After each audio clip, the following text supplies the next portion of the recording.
Hello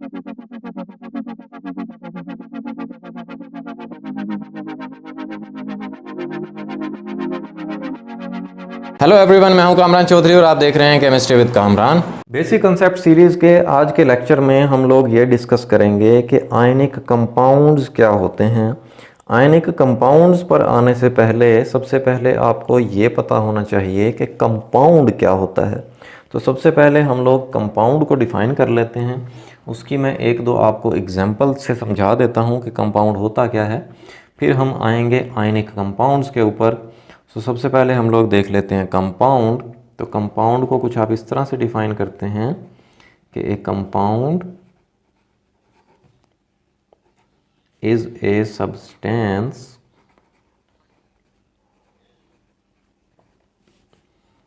made up of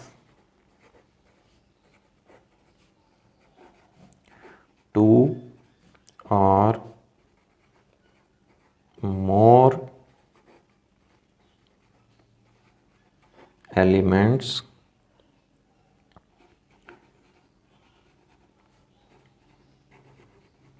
chemically combined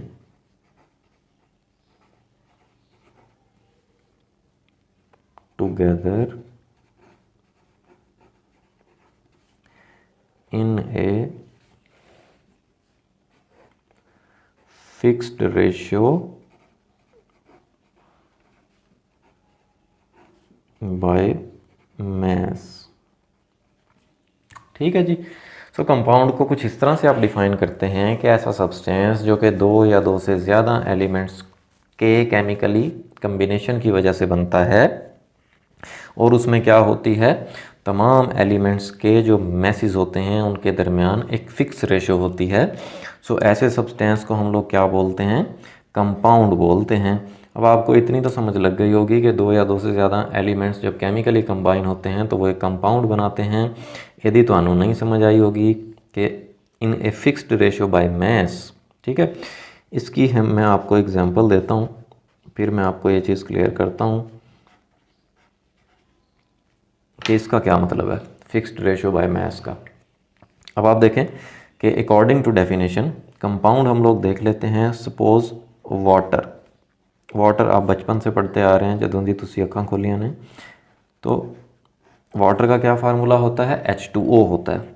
ठीक है, अब यहाँ पर आपको नज़र आ रहा है कि दो तरह के एलिमेंट्स कंबाइन हैं, हाइड्रोजन और ऑक्सीजन। हाइड्रोजन के दो एटम्स हैं और ऑक्सीजन का एक एटम है।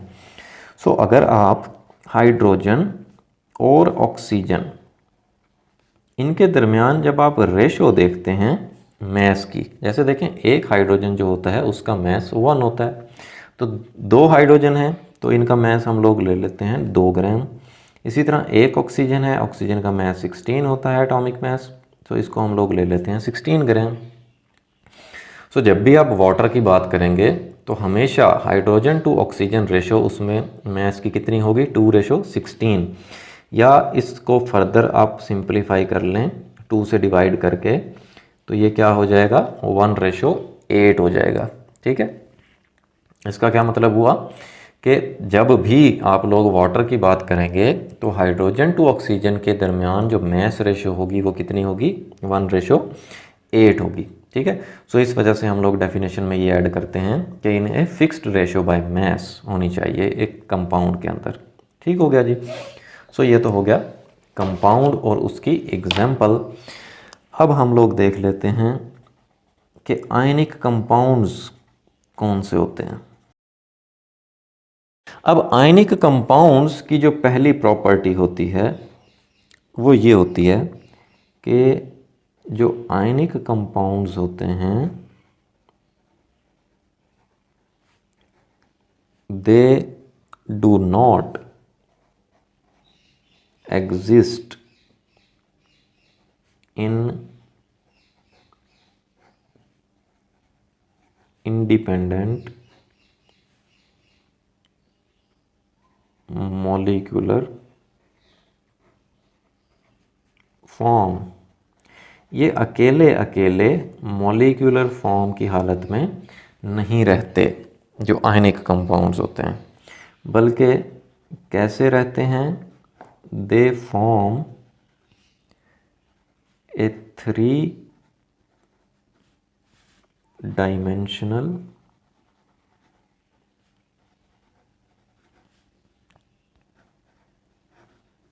Crystal lattice. अब क्रिस्टल लैटिस क्या होता है? क्रिस्टल लैटिस एक ऐसा 3-dimensional स्ट्रक्चर होता है in which each ion is surrounded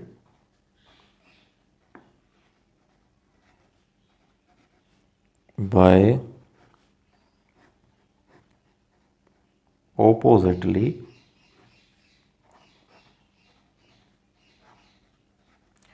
charged ions।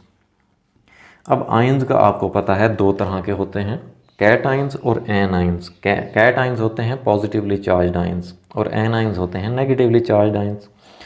तो जो आयनिक कंपाउंड होता है उसमें जो नेगेटिव आयन होगा वो पॉजिटिव आयंस से सराउंडेड होगा, इसी तरह से जो पॉजिटिव आयन होगा वो नेगेटिव आयंस से सराउंडेड होगा, घिरा हुआ होगा। नेक्स्ट प्रॉपर्टी क्या है आयनिक कंपाउंड की कि the opposite charged ions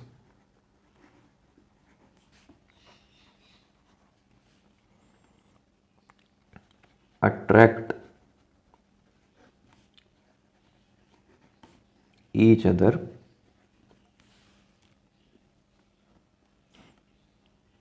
very strongly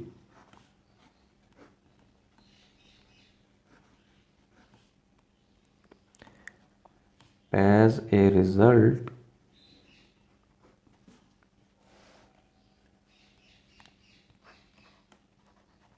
ionic compounds have high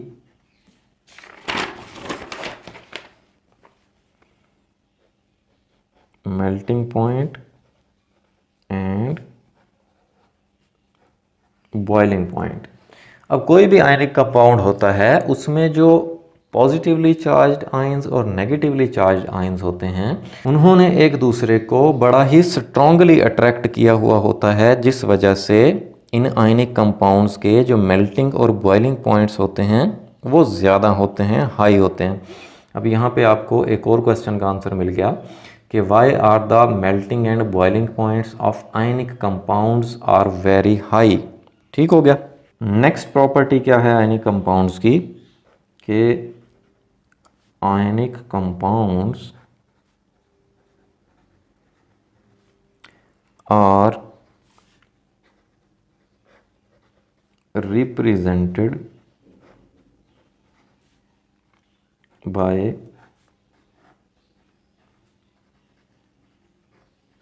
formula units. जो आयनिक कंपाउंड्स होते हैं उनको हम उनके फार्मूला यूनिट्स से रिप्रेजेंट करते हैं।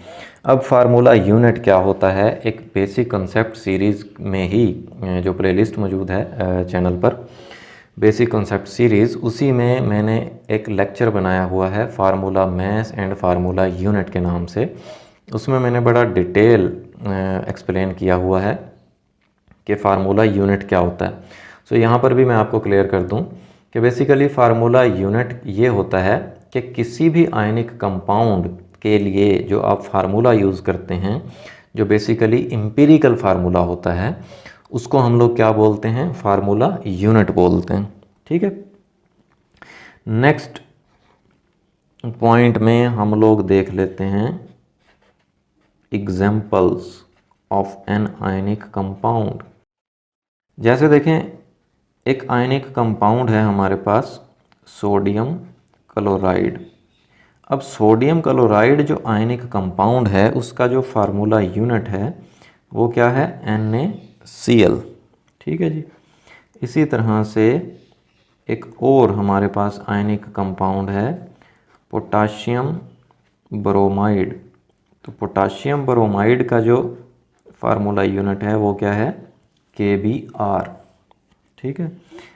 इसी तरह से एक और हमारे पास आयनिक कंपाउंड है कॉपर सल्फेट।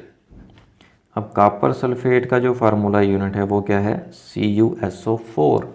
सो इस तरह से ये आपने देख लिया कि कंपाउंड क्या होता है और आयनिक कंपाउंड्स क्या होते हैं। होपफुली आपको बड़े अच्छे से क्लियर हो गया होगा। फिर भी अगर आप लोगों का कोई क्वेश्चन होता है देन आप नीचे कमेंट सेक्शन में मुझसे पूछ लिया करें या मुझे पर्सनल ईमेल कर दिया करें। अगर आपको वीडियो पसंद आई है देन चैनल को सब्सक्राइब ज़रूर कीजिएगा, वीडियो को लाइक किया करें, शेयर किया करें। Thank you very much.